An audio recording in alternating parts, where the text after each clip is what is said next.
continuing on with discussing the interval of the third in stride piano, let's go back before stride piano to the originator of them all, as far as I'm concerned, Mr. Eubie Blake, who was the informal personal instructor of the stride greats, Lucky Roberts, Fats Waller, James P. Johnson, Earl Father Hines, maybe even Duke Ellington and Count Basie down the line. So Eubie, as those of us who worked with him way back when discovered, had fingers that were about an inch longer than anybody else's. So he developed figures that can be accomplished by his own personal fingering, which of course makes it that much more difficult for all the rest of us.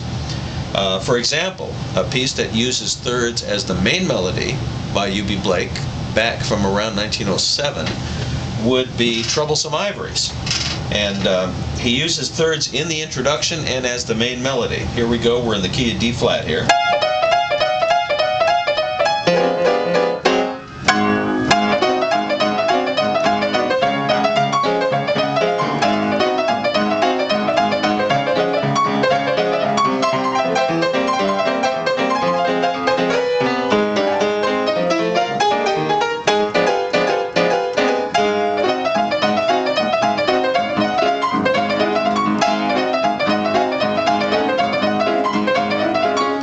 Anyway, I think you get the picture. The Eubie actually taught me this tune himself when he was at our house one time, and said that in this particular key,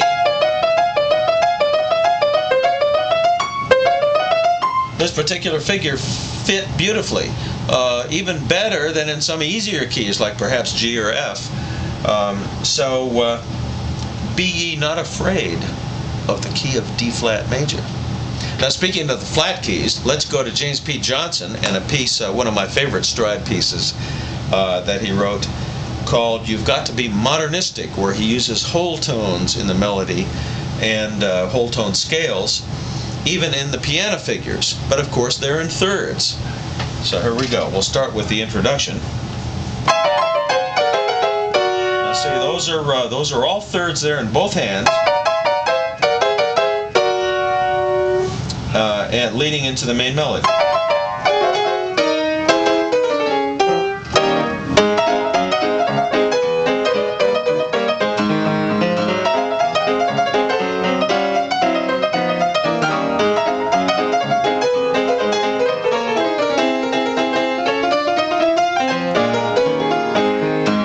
Now see, in that, he uses thirds as a key device in the main melody of the piece.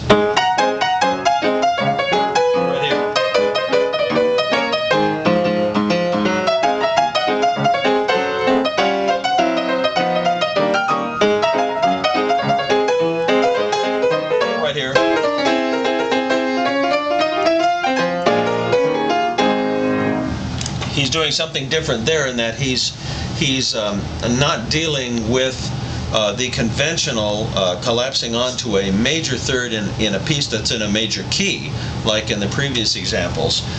He's sort of suspending the harmonic idea by putting so much of the melodic material into whole tones.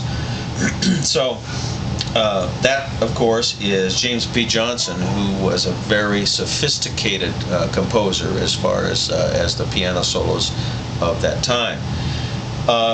Some of you have wanted to know about certain exercises that you might be able to do to develop your ability to play some of these stride figures. For starters, I would recommend taking just a plain C chord, say in third position, G and the C and the E in the middle, and rotate it with a pivot chord, rather a pivot note being the G, C, diminished, seventh, diminished, seventh, augmented, C.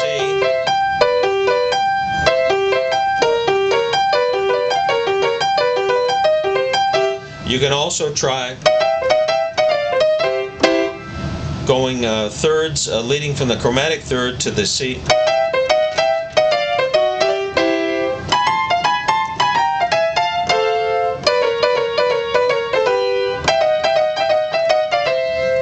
to notice the fingering that I'm using is fingering that you would probably learn about in classical music, which is the most efficient way of getting from point A to point B. And depending on your own technique, you can figure that out for yourself, which is what I have done.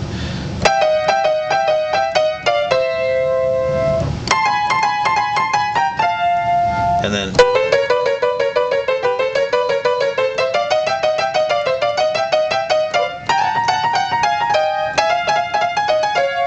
there are many exercises that you can develop on your own. Just pretend you're Carl Czerny reincarnated in a swinging mode, and you'll be able to develop that technique of using the third intervals in its many forms in stride piano. Best of luck.